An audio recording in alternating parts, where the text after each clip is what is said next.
Welcome to Radio for the Ready Minded. This is Prepper Talk Radio with Scott and Shane.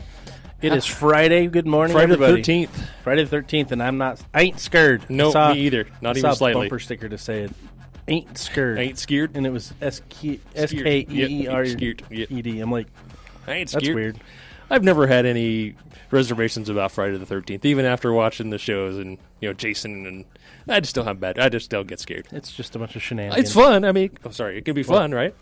True. But sounds like we have a ghost in studio screeching. Yeah, I know, no kidding. Or banshee. I don't know. It probably sounds worse in our headphones than it does out on the radio, right? I hope so. When we spike it, we hear this screech in our headphones. And pops and crackles. So yeah, and if you're hearing that, we apologize. Yeah, we're still newbies at this. If you want to join in on the conversation today, we've got some guests coming on, but we have our on-air line if you want to call in. 801-254-1640. You're listening to K-Talk, AM 1640. And, of course, this is Prepper Talk Radio, the only show that really knows. I like that. Right? I think we're the only verifiable, so far that I found out, we're the only radio show that is specific to preparedness. Mm-hmm. There's a lot of podcasts, and they're all over the place. And some of them I like, some of them I hate, some of them are great.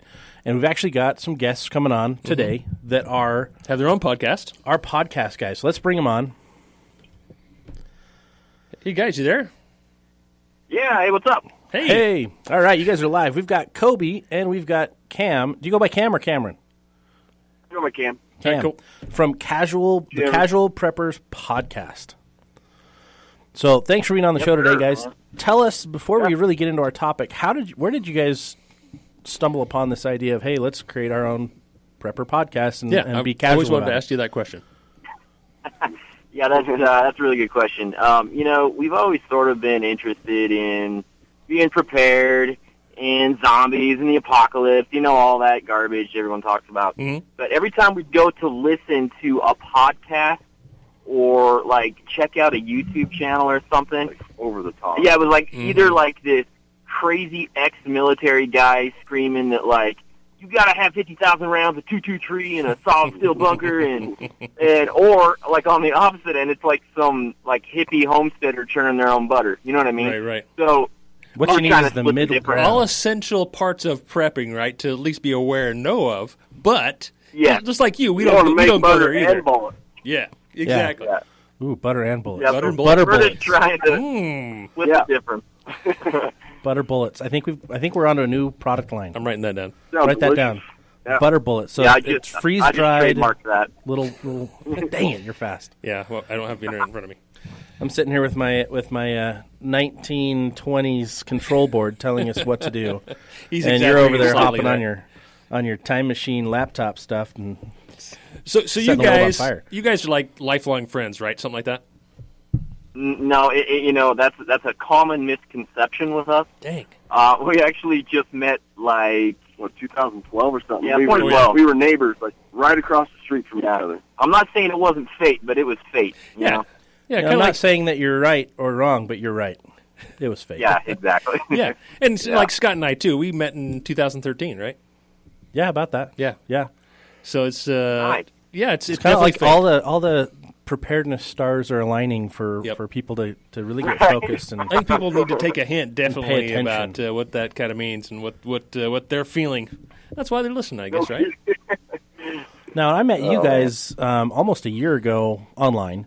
We started talking about PrepperCon last year and having you guys come out and get some tickets and kind of doing some film and having some fun and talking about it on your podcast. And I was like, I'd heard of Casual Prepper podcast before, but when you emailed or messaged me through Facebook, I was like, wait a minute. That's so familiar. Why is that so familiar? So I had to look around and I'm like, oh, yeah, I joined your group months and months before then. So that was pretty awesome. So, okay, so you guys lived across the street, stumbled into hey, we both are into preparedness, or what happened there? Yeah, it kind of started actually with, we got talking about interests, and we were both kind of into, survival video games, and we're like, oh, you play games? Okay. Kind of that embarrassing thing between guys, and you're like, if you play them too, okay. And then from there, we started, we liked survival games, and we started doing we did a podcast on gaming, and it just wasn't and it didn't really take off. And there's a billion of them, and Didn't satisfy our. we weren't really enjoying it very much. And then I guess it kind of started with Coby reaching out to some, like you said, we were already interested in prepping and survivalist stuff, and we got a subscription box. Yeah, we got a Battlebox kind of out of nowhere, and that sort of really catapulted the whole thing, and one thing led to another, and here we are on Prepper Talk Radio. Cool. So those of you who don't know, Battlebox, Right. and I guess this is kind of one of your sponsors, Battlebox is a subscription service where Battlebox, this company, sends you a box of gear every month. They call them missions, correct? Yep. Yep. And I've actually got one of my favorite ones is the Bushcrafter box. Yep. Came with Oh, probably yeah. the best Yeah, that was wool great. blanket I've ever used. And actually, that's part of what we're going to talk about today is winter survival. Yeah. Wool blankets are so helpful. I think Battlebox owes me a box now. Oh, they do? No, they do now. They do now They do because we now. just gave them a plug. Exactly. Let's- They owe me a box. let's Cam, make a Cody, phone make it call. happen for me. Yeah. Yeah. Yeah. Haven't. Hook some brothers up. So, okay. Yeah, that was a great box. So you got your battle box, and then what? You guys just decided, hey, let's talk about this or film this, or what happened? Yeah, well, we started doing videos, and you know, we've always had the interest in the podcasting, obviously, and so we said, hey, man, this would be so much fun to kind of do a prepper/survival podcast, kind of for like the everyman, just normal dudes who go to work 9 to 5, play video games, go camping and stuff, but you know, enjoy talking about the end of the world, and that's kind of where it came from. So that's where casual came from, right? Yeah. You take it seriously. I mean, I get that from your podcast. You take it seriously, but not so seriously that you're like a lot of these other shows. Like you're saying, these guys are fear porn kind of guys, right? Right. You are exactly correct. Cool. Yeah, we want a place where pretty much, you know, the whole spectrum can come and listen and enjoy it, maybe get something out of it, maybe laugh, and Well, some of it's kind of funny, you know, like the way people, you know, the extremists kind of, you know, get the way they prepare and stuff. So we kind of make fun, but at the same time, you know, a lot of it comes down to the basics of being prepared for so many different situations. It's the same preparation, you know, Right. having food, water, things like that. Well, one of the things I like that you guys do is you make light of the apocalypse. You kind of poke fun at the apocalypse, right? And we do that as well to a degree, right? There's things that are real, there's things that aren't real, and then there's a whole bunch of crap that everyone's like theories and conjecture and what ifs, Right. and those could, if you really got into it, those could completely drive you crazy and make you insane. But like you say, they're fun to talk about, fun to theorize, and Yep. fun to Those people have over with the podcasts. what ifs. Yeah, exactly. Absolutely. And so that's kind of our Yeah, background as well. Is our focus is really helping people be more aware and helping people not be afraid. We want to eliminate the fear in preparedness. And so that was one of the reasons I really wanted to get you guys on, is because of that similar mindset. Hey, here's all the knowledge that you need, but hey, let's have fun along the way. Yeah, exactly. We're just not as funny as you guys, so we just wanted to have you on to brighten up, Oh, lighten up come the on show, now. right? I mean, we have fun, but okay. So today's topic, we kind of went over. Okay, what are the different topics we should talk about? And then, of course, the one that jumps out is the cold temperatures that we're already feeling, right? So we thought, hey, let's talk about winter preparedness, about cold weather preparedness, and we go over this. We do this every year. I mean, this is a standard. This is our protocol fall show. Exactly, and I think last year we did 3 of these because there's so many topics, things we need to talk about winter preparedness. So the big question is, where do we start? Where do we start with this winter preparedness part? Let's talk about it. Everyday carry. Okay. Everyday carry changes Yeah, for the winter. great place to start. right? Yeah. What do you guys? What's your go-to for everyday carry during the winter? Different from what your Well- normal summer stuff is. Right. So my everyday carry, you know, I like to keep a lot of my stuff just in my vehicle. So when winter comes around, my vehicle prep sort of feels like the first place I want to start.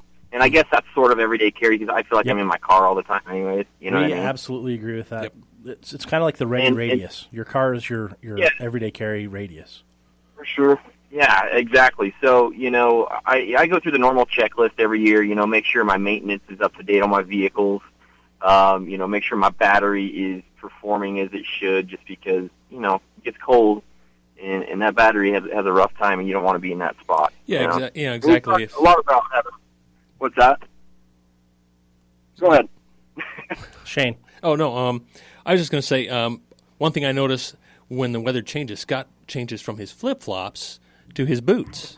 I mean, that's an EDC item right there, right? Just the clothes I always you wear. carry good shoes in the car. Right. But in the summer, I will wear flip-flops a lot because, my toes and my big, fat, wide feet, they like to breathe. And it's kind of like the school, Cody Lundeen school of survival. Mm-hmm. I want to increase the strength in my feet so that my mitochondria is tougher than your mitochondria. Yours are definitely tough. I have pansy feet. My feet I'm wearing shoes from when I get out of bed to when I get in bed. I got shoes on my feet. I love going barefoot wherever I can. So I'm still tenderfoot, but I'm not as tender as I used to be. As tender as me. Oh, tenderfoot. Yep. You're more of a man than I can tell you that. Going back to the scouter. That's just because I'm so big. That's where the more comes in, right? 6'1", almost 300 pounds. There's more of you to love. There's a lot of me to more love. of you to love. So okay, That's a lot of love. so in your car, what are you? We've got just a few minutes before we hit our first break, but what are your primary components that you're putting into your car for winter? You've talked about maintenance. Maintenance. Obviously, make sure that's up to date. I make sure that I've got a shovel of some sort and a tow strap in there for these fantastic Utah winters. Because you never know if it's yourself or some other crazy person that forgot what snow was like and what it was like to drive on snow. I like to keep some extra gloves in there because I'm a wuss and I got to make sure my fingers are warm. Well, if your fingers don't work, I mean, that's pretty important. I wouldn't call that being a wuss. Yeah. Having warm hands is like probably one of the most important things in a survival situation. A man likes cold fingers. If your hands don't work, you can't work either. Right, completely true. Did you say gold finger? No, a man likes cold fingers. Oh, man. A man likes cold fingers. A man likes, what do you think I said, gold fingers? Goldfinger. I'm like, is that like a James Bond movie? No, I'm saying cold fingers. Only a man will deal with cold fingers. True. We're not all what's that show? Revenant quality survivors. Right. Yeah, where snow completely doesn't affect him at all. Yeah. I haven't won my Oscar yet, so I'm still not there. Avoid that situation at all costs. All right. Extra clothing, and like we talked about that wool blanket, I have the exact blanket you're talking about in the back of my Jeep. That wool Battlebox blanket. I carry one in both my I cars. feel like it's essential, make sure you got an ice scraper, extra food and water hanging out in my vehicle all the time. Now, do you leave your water in your car all the time? No, I don't. Okay, that's kind of a lie. Sometimes I do. He just runs straight water in his radiator, so he can just drink There we it out go. of there. There you go. That's a great point there. And then it freezes. The reason I bring that up is because water freezes, in the winter, you want to make sure your water supply that you have in your car, you're bringing it in at night, right? Because that way that thermal mass keeps it to a liquid state. I learned that the hard way when I needed water and I had a gallon of frozen water in the back of my car. I'm like, well, not using that water anytime soon. That's where you're going to have a stove with you as well, a source of heat of some sort. So water is definitely an interesting topic to talk about for winter, in the winter itself. Because you think, it's colder, I don't need much water because I'm not sweating as much. That's not true. Because not at all. And especially in Utah, our humidity is really low. And as we breathe in this cold, we lose a lot of moisture just breathing in the winter.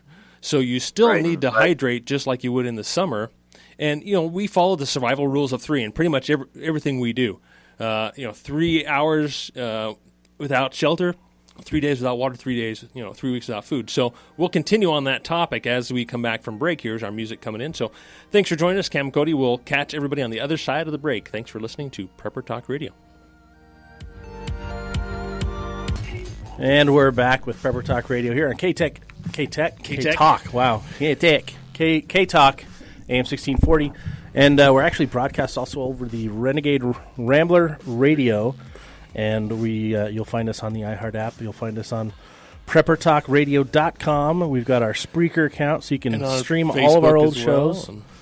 And, of course, Facebook. Yeah. The lovely Book of Faces. Which I would love to get rid of if I could. I know. It's only there for marketing. That's all it is for us anymore. And shameless plugs of how cute my baby is. It's true. So, okay, winter preps. We're talking about water. Needing a heating source to get that water warm. So, where I was going with that is I know you were talking about, do you take your water in from your vehicle? I try and keep a pretty large, like 2.5 gallons, because it takes longer for a larger mass of water to freeze like that, right? Especially if you bring it in at night.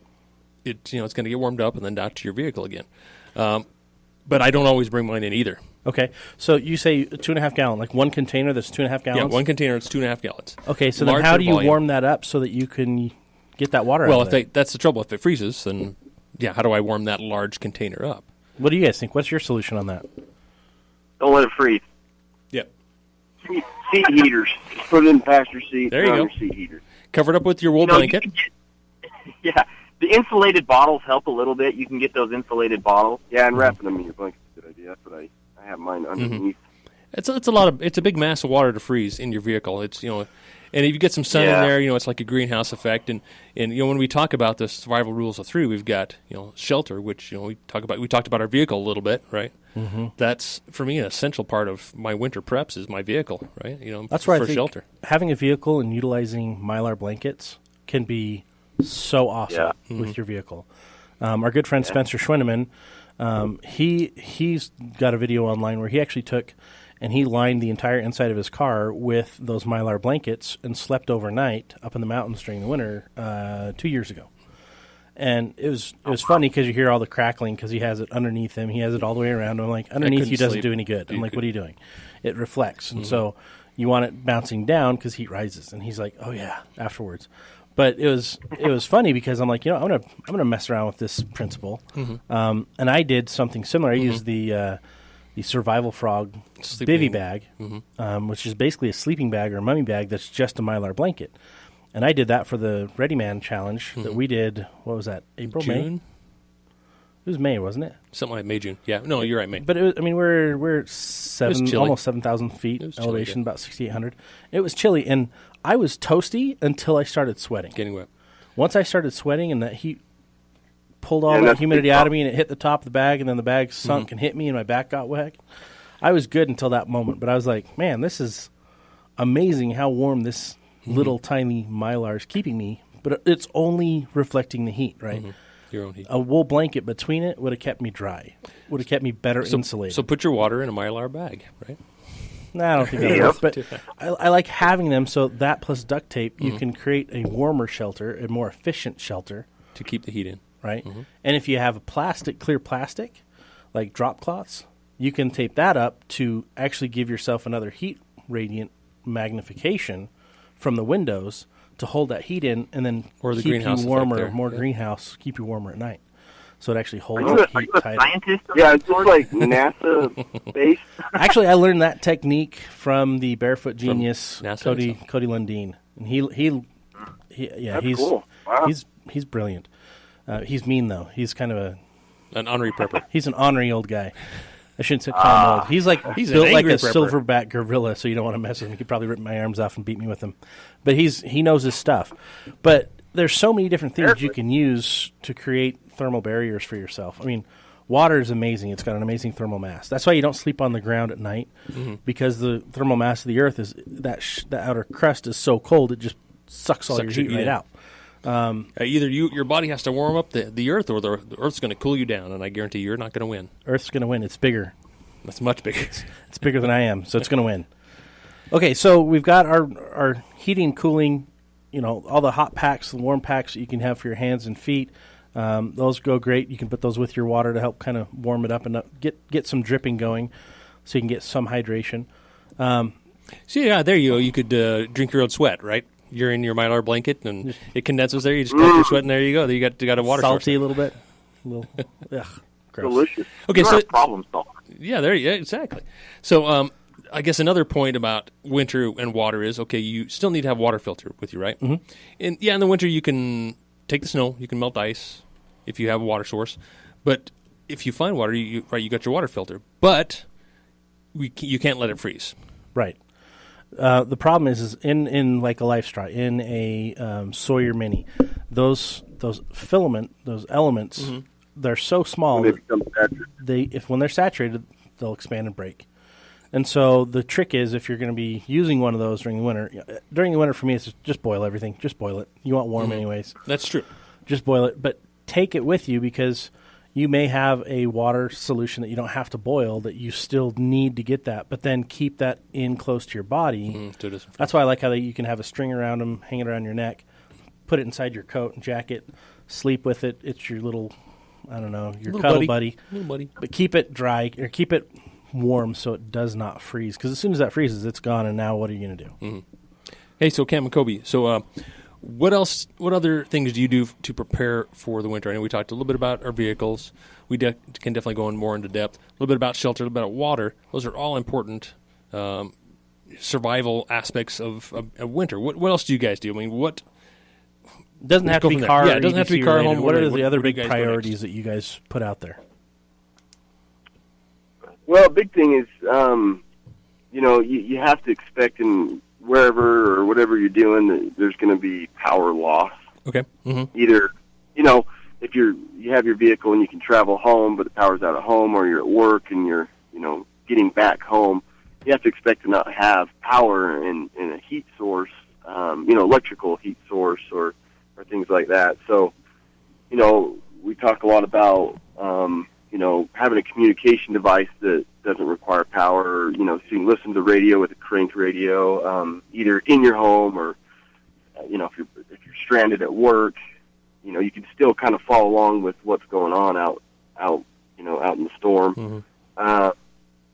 Ways to keep your mobile device charged so that you can, be able to communicate with your family and things like that. So, that's a great point. Generator. Yeah, that's a great point too. Is like a solar panel. Right. I have one that I can plug into my cigarette lighter, and it'll backfeed. It'll charge my battery. So, like we were talking about, batteries can be very harshly affected by the extreme cold. If you don't have a battery that's in good condition, that's a newer battery. The cold, you just may walk out to your car and my battery might be dead. But if you keep a solar panel on your dash plugged into your cigarette lighter, it's going to keep that trickle charge during the day and help that survive the cold night in particular. Yeah. And then you can power your communications like you're saying too. Right. So, a lot of things, we always talk about with winter, you just kind of have to expect to be without power in some scenario and having, backup devices to generate power, to generate heat, to generate, recharge devices for communication and things like that. Yeah, and I think a vehicle is a great alternative if the grid power goes down, right? You can go sleep in your car. You can charge your devices up with your car. Right. Until you run out of gas. Yeah, and hopefully you have some extra gas around too, because like one of your posts the other day, like I loved it. Okay, your tank's half empty. It's now it's full, and you're ready for the apocalypse, right? That's how I feel sometimes too, right? Yeah, half empty, you're freaking out, and full, you're more bring it on, powered man. And charged up than you'll ever be. Yeah. Now, obviously in the winter, I think about it more keeping my tank over half. Once I get to half, just filling it up. Because, it's just more essential. It could be more of an issue in the winter time. So I think about it a little bit more, Right.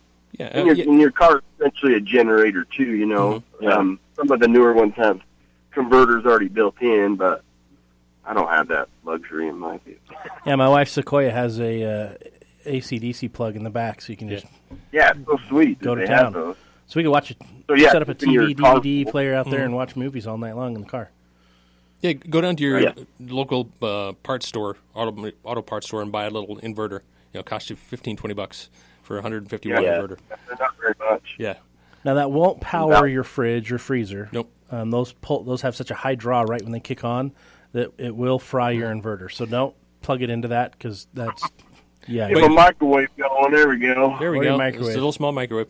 Although you can get large, like say 3,000, 4,000, 5,000 watt inverters. Hook them directly to your vehicle, and you can plug your house into that thing. Yes, hook them directly to the battery. Right. It takes a special wiring setup. You hook directly into the battery. Yeah, they do have those they have little clamps. Or even double batteries where you actually would hardwire this thing right into your vehicle. And then this can be the generator for your fridge, not for your whole house, but for your fridges, for the essentials. For your furnace and the essentials. Yeah. But if it's cold enough, just open the fridge door. Yeah, there you go. Let the outside cool it. Because, or what we did in Bountiful a few years ago when we had the power go out for a while, same thing in Murray. People were taking their food out of the freezer because they were trying to keep their house warm with fires and other things. They took their food out and they just put it in the snow in their backyard. And the animals left it alone because they were trying to find warm places to hang out. And so all that food that was packaged, wrapped, and sealed was just sitting in the snow until power came back on. It was 48 hours in some places and 3 to 4 days in other places. But that's a simple solution to keep that stuff going, and then you can divert all your energy to keeping yourself warm. So let's talk about that for a few minutes here then. If the power does go out, say you're in an apartment and you don't have a heating source like a wood-burning stove. Like a wood-burning stove or a gas fireplace. Because gas is independent of power, it can still be running, right? But if you don't have that, what would you guys do to stay warm in that scenario? Right. There's some really simple, obvious things you can do. Close all the doors to the rooms you're not going to be using. Huddle into one little room and become cuddle buddies. Use your body heat, obviously. That's why it's good in the winter to have some duct tape and some plastic around. You can put those around the windows and the doors to help with drafts and stuff like that. Closing all the blinds and the curtains, blankets and windows, all those things can really affect, it actually can help with heat. Mm-hmm. Additionally, what I would do, I excuse me, it's nice to have, I love LED flashlights, but they put off zero heat, right? So candles in that situation would help warm up the room and give you the light you need as well. So, absolutely. One thing I always like to talk about, looking toward the past to prepare for the future, right? I mean, how cool is, you can make your own candles, right? You can have a whole stash of candles and use them only in the winter. In the summer, you don't want that additional heat in your home. Or you can run down to IKEA and grab 3 packs of those tea candle lights. Oh, yeah. There's 100 in each pack, right? So now you have 300 lights. Walmart. What you do with those, though, is then you make the terracotta pot warmers. Mm-hmm. And if you haven't seen those, you can hop on Pinterest, you can hop on YouTube, they're everywhere. But basically you're taking and you're stacking terracotta pots with space in between, and then you raise it with a couple bricks, and you put 2 to 3 tea candles under that. That can generate enough long-term heat and circulates the air, so it actually creates an airflow. It's a radiant heat source is what it ends up being. Yeah. And those work really, really well, surprisingly. But again, you want to make sure that room that you're in, that you're heating, that's your only source, that's sealed off so that you're not getting a lot of air coming in and out, but you still want to make sure you've got oxygen coming in so that you're not going to deplete everybody and kill anybody. And you can even, putting up a tent indoors, and getting in that tent will help a bunch as well. Use all that camping gear that you have. Yep. And for those of you who don't camp, this is where you kind of become one with your inner child, and you make a blanket fort. There you go. Blanket forts. Pillows and blankets. Take the couch apart. Use those cushions because, man, those are some great insulation. Mm-hmm. Use those extra blankets that are on the other beds in the other rooms that maybe everyone's jumping into mom and dad's king-size bed or whatever. Huddle up. Make a blanket fort. Keep warm. And you don't have to look at anything super expensive to do that. I mean, we made it with all the extra sheets in the closet. Blankets, towels. Anything and everything you can use that you can wrap around yourself, you can wrap around an item and make a fort. You don't have to have a tent. It's nice to have a tent. Now, your A-frame tent's not really easy to set up in the house because where are you going to stake that in? But a dome tent, the pop-up tent ones, those are phenomenal. You can tie it to furniture, right? Yeah. Pound some nails in the wall. What the heck are you doing with the tent in the house? I'm being smart is what I'm doing. That's the truth there. But yeah, there's obviously other ways. Propane can be safe when used indoors. So can kerosene. And kerosene and propane, what's the shelf life on those, Shane? Pretty much indefinite. As long as the kerosene doesn't evaporate, it's still going to work, right? Yep. And that's typically what I've seen. Yeah. And propane, in a cylinder, it's good for hundreds of years. Who knows? I don't know. But yeah, it's always good. You can get the small cylinders. And there are indoor heaters you can put in a small room, very inexpensive, very safe. You do need to have, like you say, Scott, a little bit of air current so that the gases don't build up and such in your room, and so you're safe. One of the things I like is those lamps, the old school lamps, the kerosene lamps. Yeah, we've got a few of those oil lamps. Yeah. We've got some of those in our house because they last and they put off a little bit of heat. Put a lot of, Yep. And they're when it comes to survival, that's the way. Rubbing alcohol too. Okay. There you go. There you go. A little alcohol stove. Yep, absolutely. Very safe to burn indoors and puts off a little bit of heat. We actually got a couple of callers. Let's bring one of them on the line here. Hey, you're on the air with Prepper Talk Radio. You have a question or comment about winter survival? I do. Pass on a little secret. For my wife, for our anniversary, I bought a cabin tent and wanted to set it up to surprise her, and it was wintertime. and I set it up in the house. And you can go down to any of the hardware stores, Home Depot, Lowe's, whatever, the box stores, and buy drapery hooks. I don't know if you know what they are, but they hook in the drapes to hang the drapes. You can hook those into the carpet and then hook the loops on your tent. They're cheap. You can store them with the tent. They're sharp on one side. They're sharp on one side with a hook on the other side, so you can jab it into the carpet, and then you can use that as your stake. Yeah. Brilliant. Yeah, that's a great idea. I'd never even thought of those. You're a genius, man. Genius. I hope your wife thinks you're a genius. No, I'm just a handyman. Well, common sense there. We love it. Hey, thank you so much for your call. You bet, thanks. Awesome. We lost our other caller. If the other guy if you want to call back, feel free to give us a call. We couldn't get to you quick enough. But that's brilliant. I mean, everything in the world of preparedness really falls down to ingenuity, right? How creative can we get with what we have? How can we MacGyver our situation into a better situation? That's, I think, the most important skill and asset is being able to be creative and problem solve. I agree. That's brilliant right there. Okay, so we've kind of figured out how to find a warm space or a warm place inside of our apartment or home. What are some of the other key things that you wanted to discuss, Shane? Well, here comes our music. So we will have to get to this right after the break. But yeah, I wanted to talk about more about in the home, about bugging out in the winter. A lot of important aspects that are much more difficult in the winter. So thanks everybody for listening to Prepper Talk Radio. We'll catch you guys on the other side of the break. Welcome back to Prepper Talk Radio here on K-Talk AM 1640. Call in at 801-254-1640 if you want to join in the conversation. We've got our special guests, Coby and Cam from the Casual Preppers podcast, and we're talking winter survival. Yeah, where do we find your podcast at? Pretty much anywhere you can get podcasts, iTunes, Google Play. You can come see us at casualpreppers.com. Cool. And you guys have T-shirts and videos, and what else do you guys have over there on your website? You can get our Kindle book as well over there. Correct.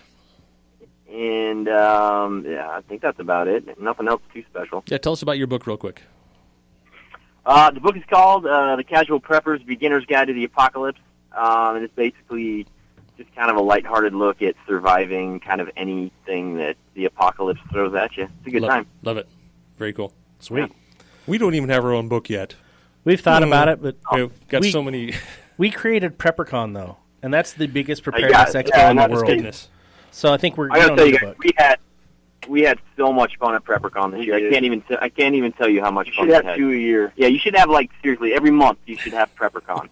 It was that much fun. That was the goal, was to have one every few months somewhere in the nation and spread it out. Yeah. I've actually, sad story, I've actually resigned from PrepperCon, even though I'm the creator of it and I'm the founder of it.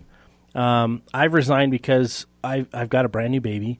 And PrepperCon sometimes takes 18 to 20. Thank you very much. Yeah, 18 to 20 hours a day for 3 to 4 months out of the year, no pay.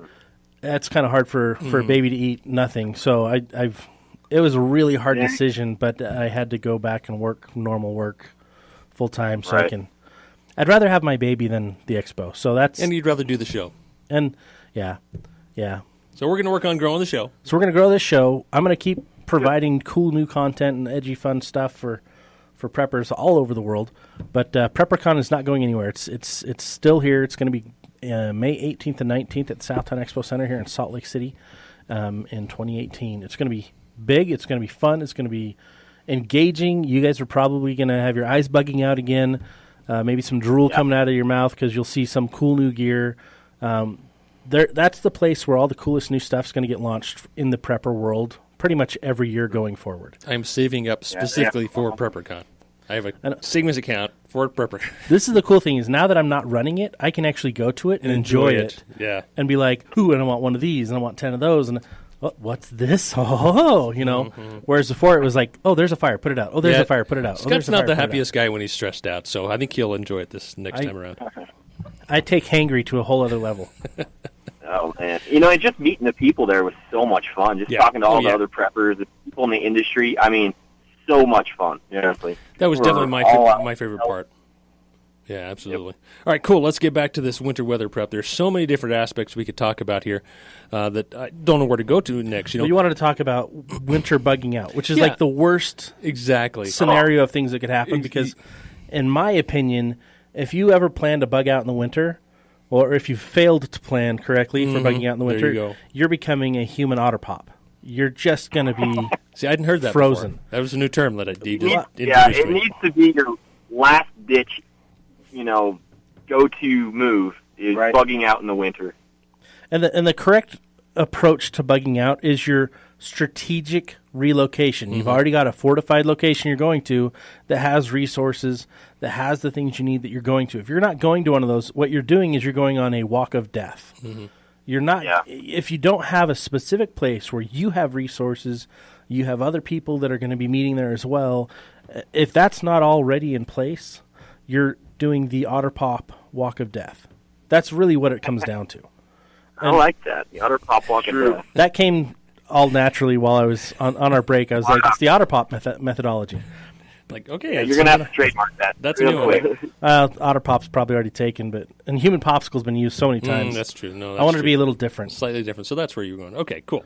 So, I come from the background of kind of mountaineering, being in the backcountry, and hiking, and so that's kind of where I started my whole evolution here. And so, one of the first things you learn about being outdoors in the winter, there's 3 rules that are absolutely essential: stay dry, and stay dry. Those are the 3 rules. Yeah. And that's perfectly matches up with the survival rules of 3. You must have shelter, before 3 hours comes around in extreme weather, or you're just not you're gonna die. And especially if you're wet, whether it's sweat, whether it's fill in a river or whatever what it might be. Oh, please don't fall in a river. Oh. Well, you've maybe read the story. I forget the author now. It's in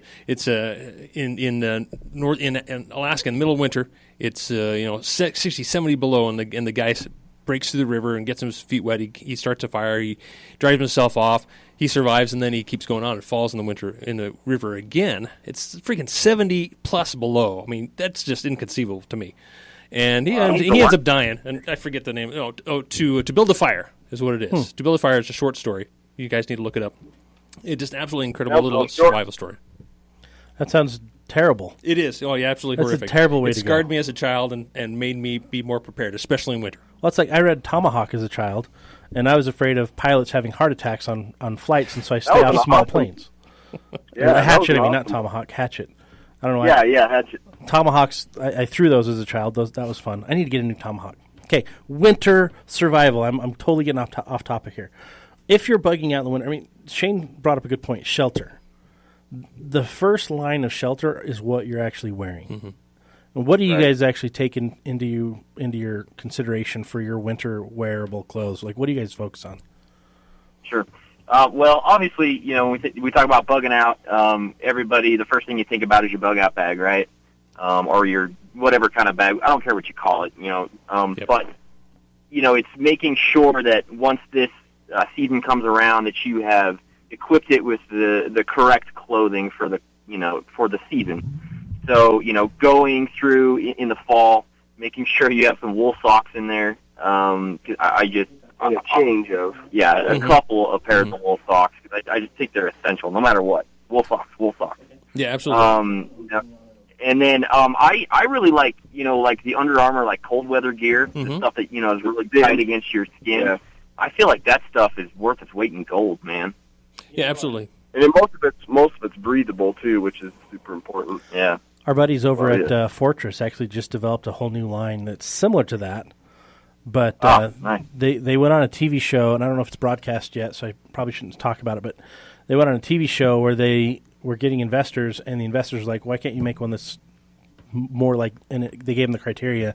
So they made it, and now they're launching it, and I cannot wait to get my hands on it because that is the ultimate cold weather gear, in my opinion. Yeah, they bring about an absolutely perfect point is layers. We talk about layers in preparedness, but also layers in clothing, where the layers next to your skin need to be a synthetic, a polypropylene. There's all different kinds of fabrics, depending on the manufacturer. But essentially, it's a synthetic. Could be rayon. It could be, like I say, polypropylene or Thermax or whatever, to wick that moisture away from your skin, because that's is what's going to kill you the fastest. Yeah, get it off you, because that's the fastest way to lose heat is a wet body. And because it just absorbs that heat right out of you. The basic thing is having layers themselves, you can swap out layers. Exactly, yeah. If it's hot, if you got one nice thing and you can't change it out, then you're screwed. Yeah, much not easier to take off layers or put layers on rather than to overheat or be too cold. Yeah, exactly. We actually have a caller that has a comment about to make a fire. Let's bring him on real quick. To build a fire, cool. To build a fire. Hey, caller, you are on the air. You had a comment about the book from Jack London, To Build a Fire, or the story? Yeah, so it's a great short story, and you nailed everything. So we went to a wedding in Stanley, Idaho several weeks ago, and my 9-year-old was out with his cousin behind the cabin, and he stepped on he tried walking across a frosty log, and they fell into a creek, and he got his shoe stuck and lost, and it was so cold the water I couldn't pull it out. So he got in the shower and warmed up and got in front of the fire and was fine. But driving back, I said, okay, let's find this story on the internet, and he read it aloud while we were driving. And I said, it's one thing to fall into a creek and get wet and go 50 feet to the cabin to a fire and a shower and blankets. I said, it's another thing to be out even 15 miles away and get half your body wet and lose a shoe. Yeah, absolutely. And unless you've been wet in that cold environment, you do not appreciate that story as much. I've been wet and cold before and only had my camping stove and trying to warm back up. And that is extremely difficult and scary. So, yeah, thank you for bringing that up. And one more comment. Yeah. This guy, as he's reflecting, as he's freezing to death, as he was making this trek through the snow, he said, he's always remembering the old-timer on Salt Creek who said, don't go out by yourself if it's colder than 50 below. 50 below, yeah. I can't even imagine 50 below, let alone 70 below. I'm not going out by myself below zero, I tell you that. But you know what? I would admonish everybody who's listening, if they have interest, it's To Build or To Light a Fire. Yeah, To Build a Fire. Jack London. It'll take them 10 minutes to read. Oh, yeah, absolutely. Great story, especially that winter's coming up. It will get you in the right mindset. Perfect. You bet. Hey, thanks. Thanks for the call. We've got the best callers. They've always got good content to bring to the show. We wish we could take more calls, but because we're juggling so much, we're not able to answer all of them. But, hey, keep trying to call back. Right. Keep trying to be part of it. We were talking about bags. Bug-out bag, 72-hour kit, whatever you want to call it. Bugging out in the winter would be the worst. Yeah, you don't, and definitely not alone, as we've learned from Jack London.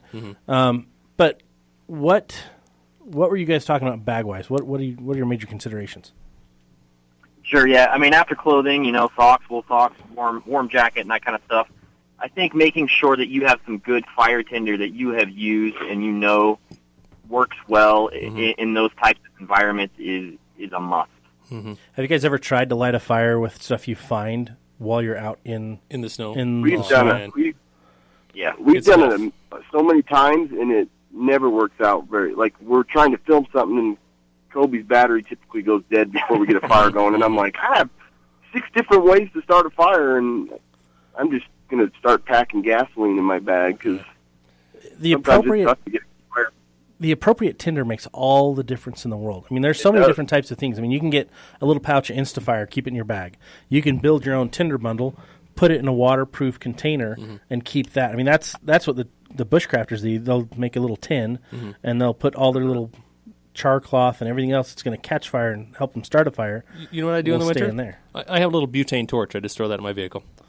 Well, that's a good idea. That's pretty sweet. I can start anything on fire with that butane. I'd start tires on fire. If I need to do a signal fire, pull a tire off, light the sucker on fire. There you go. Home Depot butane. Butane torch. It doesn't cost, I don't know, like $20, $30 or something. A refillable butane torch. I use that thing all the time. That's actually... Why would I use a fire steel? Why would you use fire steel when I got a butane torch? You need to do a video on that. Or lighting the tire on fire? No, just the torch. No, that's carrying a bike tire in the back of your bag so you can fold it out and start on fire. Yeah, just a cheap spare tire you get from the your tire shop down the road. That's a really good communication tool. Black smoke. People will see that for miles and miles and miles. Exactly. Now, don't breathe it because that's going to kill you. Yeah, you can't really warm up by it because it's nasty. But you can use it to, take a live tree next to you and light that on fire, and that'll keep you warm. Right. Because, you've got a torch now. When it comes to survival, man, you got to take extremes. I tell you, man, the EPA will hate us. Who cares? But we'll be alive. Exactly. The grid's down. I don't care about the EPA. Yeah, right. EPA will basically mean nothing anyways. It's garbage.